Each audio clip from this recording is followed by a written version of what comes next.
Okay, awesome. So that might seem like on its own, it's not that big a deal, or it's kind of simple to explain on a flip chart. The thing is that because we have human beings in business, there is a whole part of business that happens underneath, kind of silently, sort of stealthily, without us often giving it its proper attention and due, and that is the people part of business. The people part. Unfortunately, we don't get to just go buy the latest model at the store. I wish we could, right? It's not like a car where you could do a 3-year lease and then turn it back in for the newest model. I, it just, maybe it'll work like that when the robots come. But for now, we need humans because they are actually really great thinkers and performers. Humans are still so much better at doing stuff than computers, actually. So we have this people part that we've got to really pay attention to and understand how it works, because the people part has to be solid before anybody is good at performing in the business. Can you see it?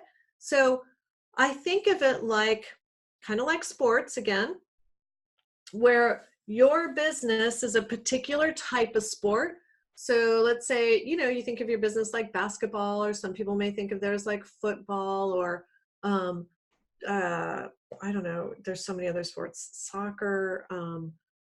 We could be a performance art. You might think of your business more like a ballet or something. Okay, that's all fine. The thing is that for each of those kinds of sports or activities, everybody in your business, like, they have to be good athletes, right? Like, they have to be able to show up well, quite healthy, able to, and have stamina to run pretty hard or dance a really long time. It's like we need them to have a level of endurance and professionalism and skill. We need them to have a certain level of athleticism before they can even function at a good level in a professional sports team or a professional ballet.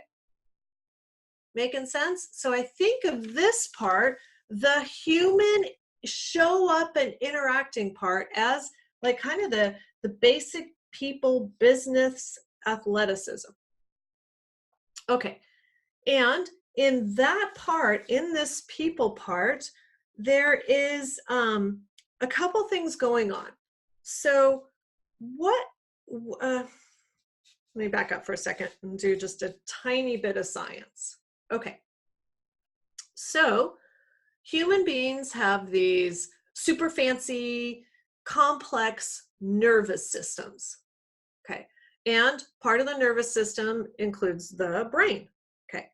So our brain has a couple parts that we use in business. The part that we most want to use in business is this frontal lobe. It's where all the creative thinking happens. It's where all of our major creativity happens. It's the part of us that that can produce miracles, that can do amazing work.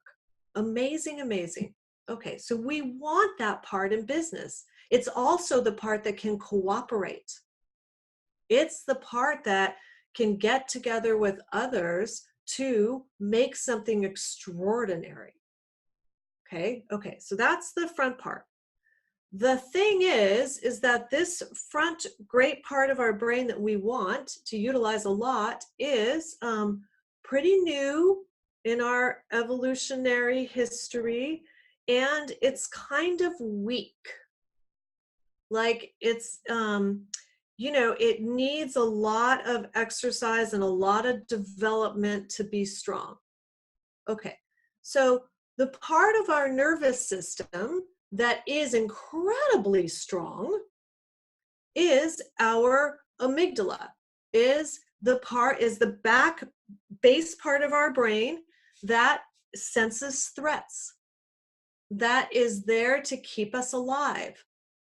And it sits right on top of our spinal cord, so it does not, like, it operates totally independent of our executive functioning, completely independent. So that means when we as humans detect a threat, it can be totally unknowing, like we do not have to think about, is that a threat or not? Our amygdala decides without us needing to know, and then it sends some adrenaline down your central nervous system. And that happens a lot outside of our awareness. So the thing is that when that's happening, we are in a very, let me flip to this one for a minute. When that's happening, when our amygdala is sending signals to our central nervous system, it's driving our behavior in ways that are terrible for teamwork, that are terrible for getting results with other people. They are self-protective behaviors that were probably important before humans knew how to cooperate well. It's like they're this, remnant's not the right word, but they're this part of us that's really old and really strong, super automatic. And it drives our behavior to things that don't work for business today. Things like blaming other people, getting defensive, rationalizing, judging, denying what's going on, totally ignoring situations, right? Resisting change. It's the part, this emotional reactivity is the part that winds us up or shuts us down. Both are good strategies for survival. And they are meant to go super fast, and they're not meant to take others into account. They're self-protective by nature. Making sense to everybody? Okay, that's incredibly important to know in business. Sorry.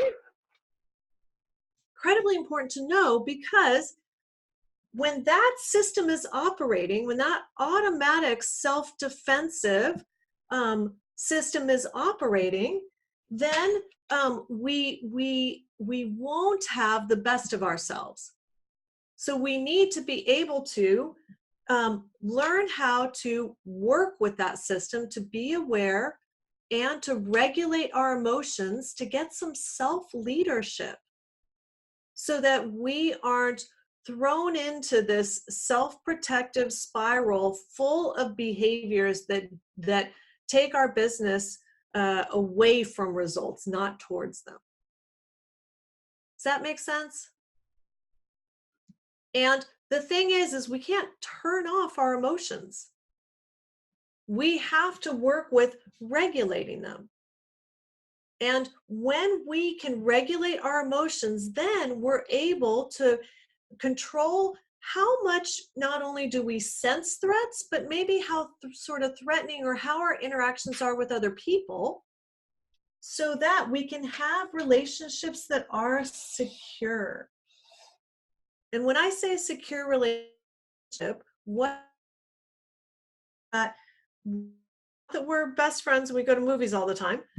What this means is that we trust that our teammates won't throw us under the bus, won't stab us in the back, won't do something self-serving at our expense, that they're on our side, that they will respect us, that they care about how things turn out for us.